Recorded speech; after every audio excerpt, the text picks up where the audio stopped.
अब थोड़ा सा हम न्यूमेरिकल्स करके थोड़ा फील ले लेते हैं कि हम स्फेरिकल मिरर की क्वेश्चन को सॉल्व कैसे करेंगे। अगर न्यूमेरिकल्स की बात आती है तो 2-3 क्वेश्चन कर लेते हैं, तो शायद आप भी कोशिश करोगे अपने हिसाब से कि कैसे सॉल्व। दूसरा वाला क्वेश्चन कहता है when this distance of the object decrease by from 15 centimetre to 9 centimetre the image get magnified by 3 times then the first case find the focal length.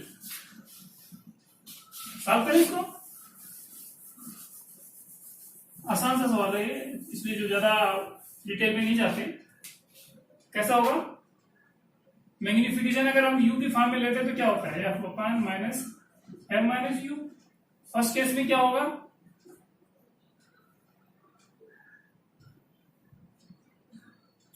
f upon f plus u। अगर distance रखा है कि 15 centimetre, -15 करोगे, u की जगह -15 करोगे तो plus हो जाएगा, 15 हो जाएगा। ये फर्स्ट केस हो गया। दूसरा केस हम रेस कर दो, f अपॉन f माइनस ये प्लस 9 हो जाएगा। दूसरा केस हो जाएगा तो m dash equal to 3m। ये फॉर्म, ये आपका जो है कंडीशन दिया हुआ है। तो f upon 9 equal to f upon f plus 15। इसको सॉल्व कर लो, f की वैल्यू आ जाएगी, नहीं आएगी। बहुत आसान है ये क्वेश्चन, क्योंकि केवल ये दिया हुआ था when the distance of object is decrease, distance of object is decrease from 50 centimetre to 90 centimetre, image get magnified 3 times. Find the focal length of the mirror. ठीक है, u को डिक्रीज किया था ना, तो u की आप हमेशा पुट करते जाओगे। u माइनस होता है तो माइनस वाली वैल्यू पुट करो, पहला कंडीशन निकालो, दूसरा कंडीशन निकालो, जो क्वेश्चन में दिया उस हिसाब से पुट कर दो। m डैश को 3m वैल्यू पुट को तो दोनों साथ पर f की वैल्यू आ जाएगी। अच्छा क्वेश्चन नहीं था, कुछ दिमाग में हिलना चाहिए कि हाँ कैसे क्वेश्चन को सॉल्व कर देंगे, इसलिए हमारा कहने का मतलब ये है। अब ये क्वेश्चन थोड़ा सा है, ट्रिकी है, इसको थोड़ा आप लोग सोचो। Way an object of face area 1 centimetre is placed 1.5 metre from the screen. How far the from the object the concave mirror be placed to get 4 centimetre image on the screen and get find the focal length of mirror. Solve करो, कोशिश करो solve करने के लिए। पढ़ो एक बार आप लोग, इसको मिटा दो, मिटा देता हूं सॉल्व करने के लिए, थोड़ा सा आइडिया हो जाएगा कैसे सॉल्व करेंगे। थोड़ा ट्रिकी है, थोड़ा सा ऐसा नहीं है, आसान नहीं है। An object of face area 1 centimetre is place 1.5 metre from the screen. ये स्क्रीन है आपकी, और फेस एरिया मान लो उसका कितना है, 1, face area 1 centimetre square, 1.5 metre रखा हुआ है। How far from the object the concave mirror is placed to get image 4 centimetre square on the screen. और सपोज यहां है, अब इससे सपोज x डिस्टेंस पे रख दिया जाए कॉन्केव मिरर, यही तो कह रहा है ना भाई साहब। ये आपका ये हो गया और ये x हो गया, इमेज ही नहीं बनना है, कोई प्रॉब्लम तो नहीं है ना। तो पहले हम मैग्निफिकेशन निकाल लो। मैग्निफिकेशन कितना हो जाएगा, यानी कि मैम आप अगर हम एरियल मैग्निफिकेशन लेते हैं, एरियल मैग्निफिकेशन क्या होता है, -v/u। 4 है, क्योंकि वो कॉन्केव मिरर है, ठीक है। और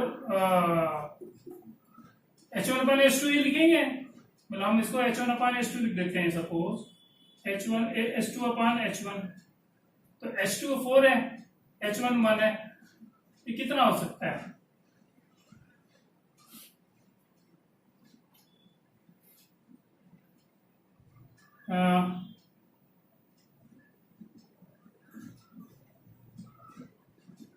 अगेंस्ट इंसिडेंट रे है, ये आपका जो इतना आ जाएगा डिवाइड बाय 1 इक्वल टू 4 हो सकता है।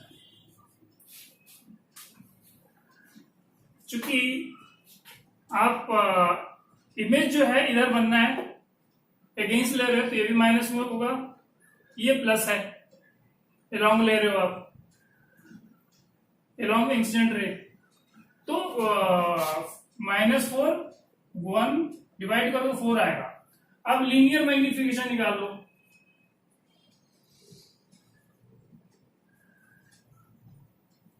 कितना हो जाएगा? लीनियर मैग्निफिकेशन का रूट ही निकालना पड़ेगा, -√4 2 होगा, -2 linear magnification for concave mirror. तो ये माइनस शो करता है कि आपका जो ये रियल इमेज बनेगा, रियल इमेज बनेगा।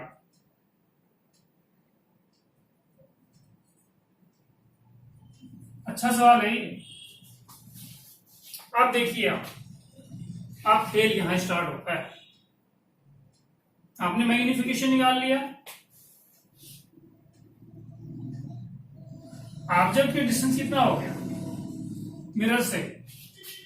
मैग्निफिकेशन क्या कहता है? m इक्वल टू -v/, ये तो यही तो है मैग्निफिकेशन होता है, तो ये कितना होगा? माइनस, और इमेज कहां बनता है?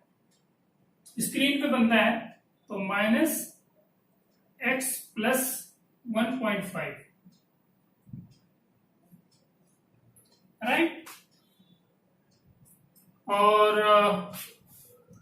This one divided by u क्या है? u बेसिकली x है, और n की वैल्यू आपने निकाल ली -2 -2। अब सॉल्व करो तो ये भी माइनस होगा, जो सॉल्व करोगे -2 माइनस प्लस हो जाएगा, तो x प्लस 1.5/x, एक तो रहेगा माइनस, क्योंकि एक माइनस इससे कट सकता है, लेकिन एक माइनस रहेगा।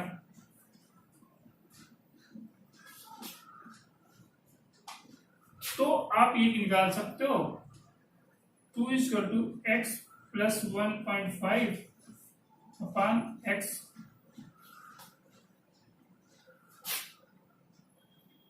टू x = x + 1.5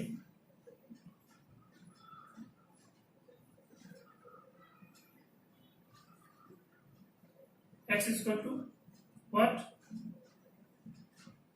1.5 1.5 हो गया, 1.5 हो गया। तो कहने का मतलब ये है, क्या कह रहा है कि ऑब्जेक्ट से कितने डिस्टेंस पे रखना है।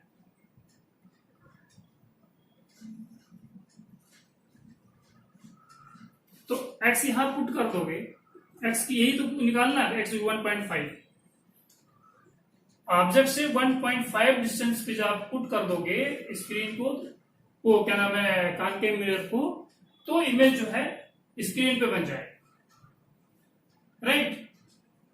नहीं, इसमें वही था कि आपको सपोज या थोड़ा सा लेट करना है, मानना है कि सपोज x डिस्टेंस पे कॉन्केव मिरर को रखता है, और हमारा जो एरियल मैग्निफिकेशन की सब एरिया में दिया हुआ है, तो उसको हम लीनियर मैग्निफिकेशन निकाल लेंगे, ये जरूरी है। फिर अकॉर्डिंगली जो है मैग्निफिकेशन के फार्मूले में हम पुट कर देंगे। भी क्या है, मतलब इससे जो इमेज बनेगा यहां तो बनना है, तो यहां से जो ये इमेज होगी 1.5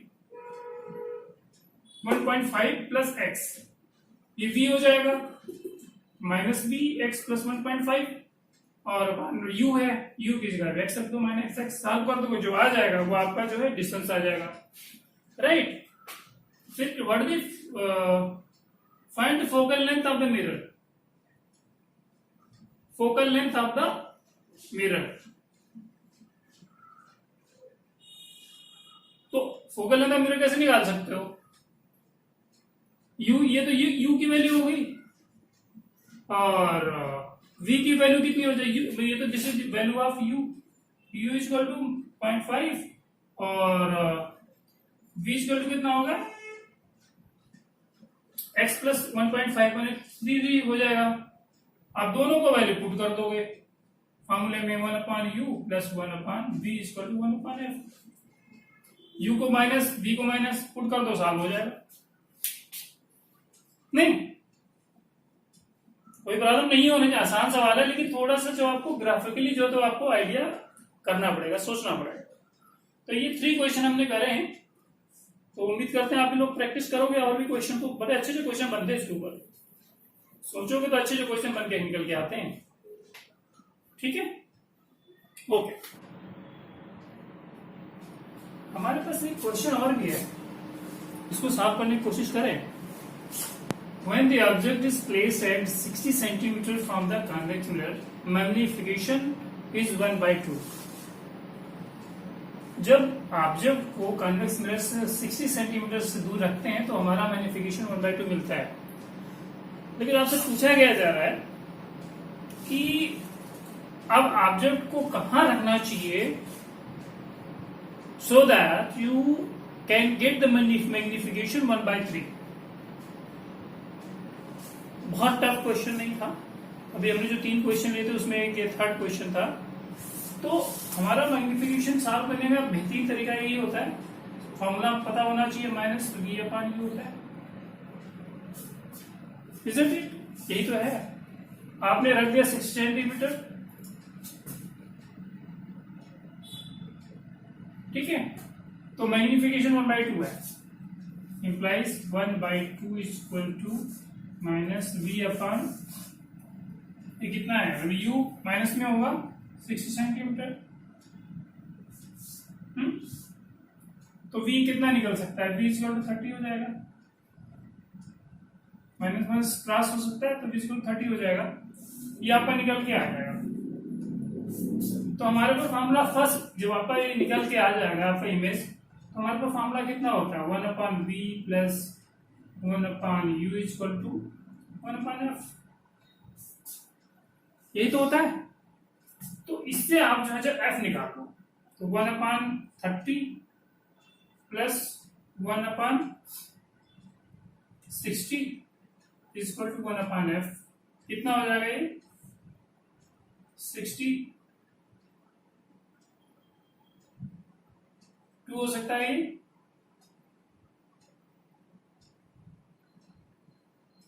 माइनस 1 इक्वल टू 1/f, इससे f का f निकल जाएगा, कितना हो जाए? 60, फर्स्ट कंडीशन के हिसाब से। अब जब आपको f निकल आया, अब फोकल लेंथ निकल आया आपकी कन्वेक्स मिरर की, जब ये निकाल करके आ गई, अब दूसरी कंडीशन देख लो आप, कि आपको पूछता है कहां रखना चाहिए, उस कंडीशन में आपका मैग्निफिकेशन क्या है? दूसरी कंडीशन में क्या कहता है? सेकेंड कंडीशन में क्या है? m equal to minus v/q होता है, यही तो होता है। तो अब 1/3 है, कहां रखना चाहिए? माइनस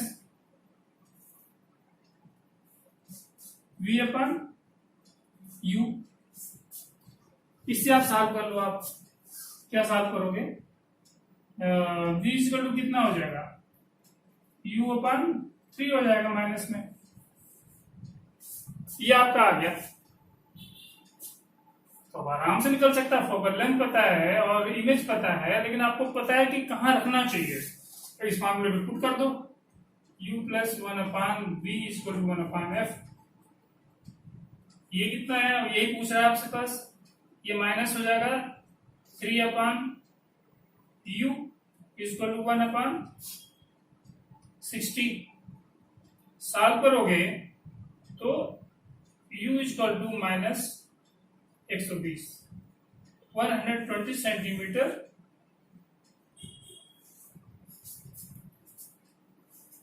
मतलब कॉन्वेक्स मिरर से इतने डिस्टेंस पे रखोगे तो आपका मैग्निफिकेशन 1/3 होगा।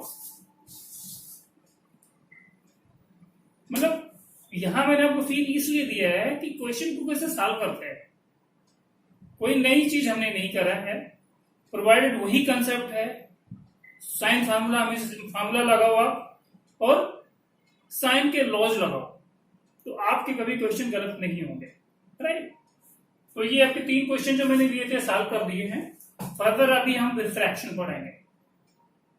नेक्स्ट जो भी हमारा वीडियो बनेगा वो रिफ्रैक्शन के ऊपर होगा। अभी 3 क्वेश्चन जो हमने लिए थे उसको सॉल्व किए, तो थोड़ा सा अभी क्वेश्चन सॉल्व करोगे तो प्रैक्टिस आपका हो जाएगा। ज्यादा सोचने की जरूरत नहीं होती है आप किसी क्वेश्चन को सॉल्व करने की। इसमें जो है लॉज हमेशा आपको ध्यान में रखने पड़ेंगे, अलग से कुछ नहीं करना होता है। फॉर्मूले आपको पता होना चाहिए और जो साइन है ऑब्जेक्ट का, इमेज का, फोकल लेंथ का, चाहे वो कॉन्वेक्स मिरर हो या कॉन्केव मिरर हो, वो सारे आपको पता है। अकॉर्डिंगली आप पुट करो, क्वेश्चन सॉल्व हो जाएगा। ठीक है।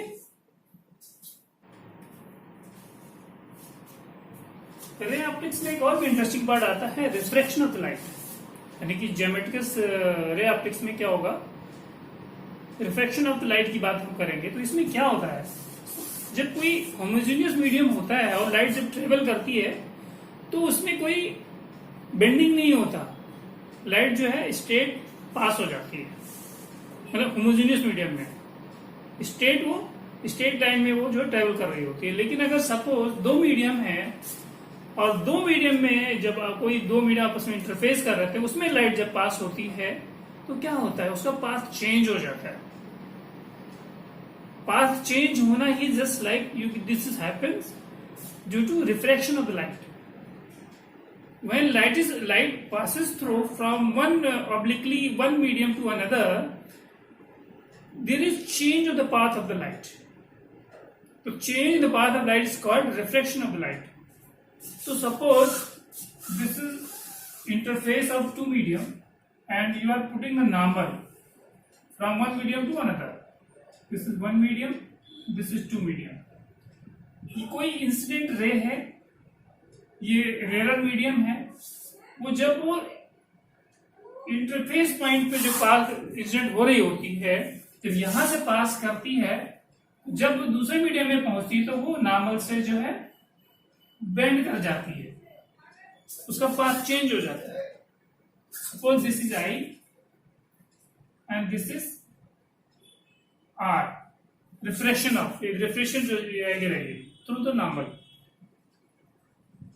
तो अब यहां बात करते हैं कि जब रेयर मीडियम से डेंसर मीडियम में लाइट पास होती है तो एंगल ऑफ इंसिडेंट जो है is greater than angle of refraction.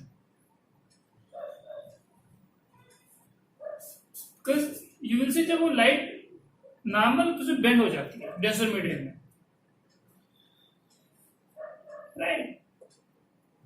तो phenomena of changing the path is called refraction of the light, right. तो अभी हमने क्या लिया है, ये रेयर मीडियम से डेंसर मीडियम लाइट पास होती है तो क्या होता है उसमें एंगल ऑफ इंसिडेंट जो है angle of is greater than angle of refraction.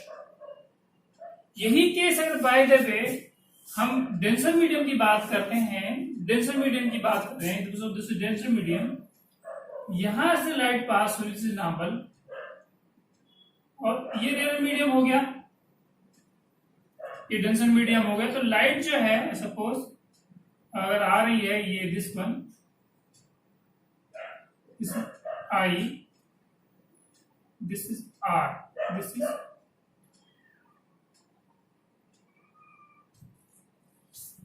आप ऐसा कर सकते हो i, this is r. Denser medium में जो इंसिडेंट एंगल होगा और रेयर मीडियम जो यानी कि रिफ्रैक्शन एंगल होगा, अगर उसकी बात करते दिस इज 1, ये डेंसर मीडियम होगा, ये जो है रेयर मीडियम हो गया। रेयर मीडियम कह सकते हो, रेयर मीडियम,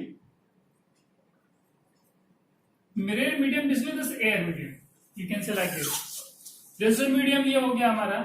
तो इस कंडीशन में क्या होगा, एंगल ऑफ जो इंसिडेंट जो होगा इज लेस देन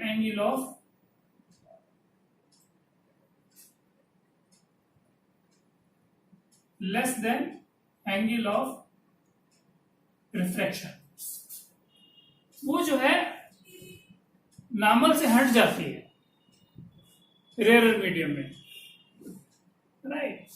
अगर वही चीज अगर बाय द वे हम लेते हैं, कोई जो लाइट इंसिडेंट रे है वो यहां से पास होती है, नॉर्मल से जो है इंसिडेंट करती है at the point of contact of two obliquely medium, तो क्या होगा, वो बिना बेंड किए हुए अगर मान लो इंसिडेंट करी, बिना बेंड किए हुए वापस चली जाएगा। अगर वो कोई एंगल नहीं बना रही है थ्रू द नॉर्मल, तो इस केस में तो angle of incident is equal to angle of refraction, बिना बेंड किए हुए वापस चली जाएगी। मतलब कोई उसमें बेंडिंग नहीं होगा, पाथ में कोई चेंज नहीं आएगा, मतलब सीधे पास हो जाएगी, ऐसा कर सकते हो।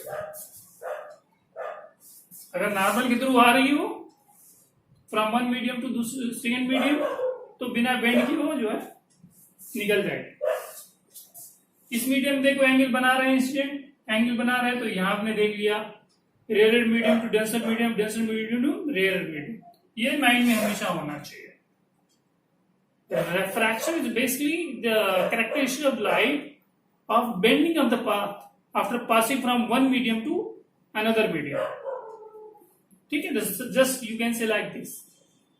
रिफ्लेक्शन के डिफिनेशन की बात आती है, तो उसमें रिफ्लेक्शन में क्या होता है, दो लॉ फॉलो होते हैं। एक तो जो ये इंसिडेंट रे है और this is point of contact of two medium, तो ये इंसिडेंट रे और नॉर्मल जो ये होगा, नॉर्मल और रिफ्रैक्शन जो रे होगी, सब एक ही जो है प्लेन में लाई करेंगे, राइट। फर्स्ट लॉ ये कहता है, जैसे लॉ ऑफ रिफ्लेक्शन में था वैसे लॉ ऑफ रिफ्लेक्शन इसमें रिफ्लेक्शन में था, तो लॉ ऑफ रिफ्लेक्शन में वही सेम होता है कि incident angle, normal and reflection angle तीनों जो है एक ही प्लेन में होंगे, राइट। दूसरा रूल क्या कहता है, sine of incident angle, ratio of sine of incident angle with ratio of refraction angle is equal to constant, यानी कि you can say like this you mu 1 2 is equal to constant. This was proved by Snell law, इसको बोलते हैं Snell's law. उन्होंने proof किया था this is refracting index of second medium with respect to one, you will define like this, ठीक है। These are two laws which is being followed in refraction of the light. दो point हमें दिमाग में हमेशा रखना, स्टेन्स लॉ का जो sine I upon sine R equal to refracting index of second medium with respect to one is the constant, this is the constant, ठीक है। तो ये थोड़ा सा ब्रीफिंग थी हमारी रिफ्रैक्शन ऑफ द लाइट, और टफ नहीं है। लेमन लैंग्वेज में रिफ्रैक्शन को basically you can say like this कि bending of the path of the light when it passes through from one medium up to another medium, right। तो ये simple definition हो गया, कौन से लॉज होते हैं फॉलो होते हैं ये आपके माइंड में हो गया। अब थोड़ा सा एक और भी जो क्रिटिकल पॉइंट्स आते हैं, जैसे आप रिफ्रैक्टिंग इंडेक्स को जो है in terms of velocity, in terms of wavelength कैसे डिफाइन करोगे, वो थोड़ा और भी देख लेंगे। उस पर क्वेश्चन कुछ बन जाते हैं कभी कभी, राइट, उसको भी हम डिफाइन करते हैं।